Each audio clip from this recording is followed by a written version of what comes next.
સમાચારની શરૂઆત કરીએ તો સુરેન્દ્રનગરથી સમાચાર સામે આવી રહ્યા છે। સુરેન્દ્રનગરમાં ફૂડ પોઈઝનિંગથી 30 લોકોની તબિયત લથડી છે।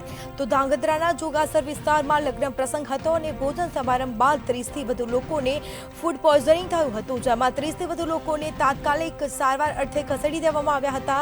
સાથે જ કહી શકાય કે જેમાં 2 બાળકોની તબિયત વધુ બગડી હોય તેવી શક્યતાઓ પણ કરવામાં આવી છે। બંને બાળકોને સુરેન્દ્રનગરની હોસ્પિટલમાં સારવાર અર્થે ખસેડી દેવામાં આવ્યા છે। તો 30થી વધુ લોકોને સારવાર અર્થે તાત્કાલિક હોસ્પિટલ ખસેડી દેવામાં આવ્યા હતા। ભોજન સમારંભ બાદ 30થી વધુ લોકોને તાત્કાલિક હોસ્પિટલ ખસેડી દેવામાં આવ્યા હતા।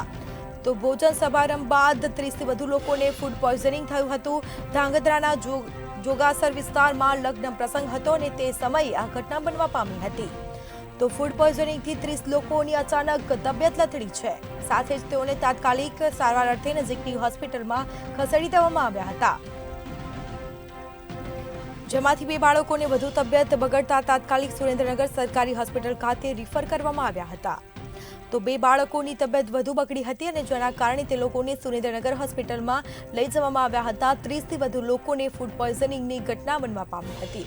તો ફૂડ પોઈઝનિંગ થયું હતું અને તેઓને તાત્કાલિક સારવાર અર્થે નજીકની હોસ્પિટલમાં લઈ જવામાં આવ્યા હતા। તો ધાંગધ્રાના જોગાસર વિસ્તારમાં લગ્ન પ્રસંગ હતો અને લગ્ન પ્રસંગના ભોજન સમારંભમાં જમ્યા બાદ તબિયત અચાનક લથડી હતી અને જેઓને તાત્કાલિક હોસ્પિટલ લઈ જવામાં આવ્યા હતા।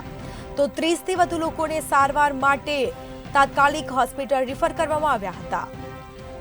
ફૂડ પોઈઝનિંગની ઘટના 30થી વધુ લોકોની તબિયત લથડી હતી।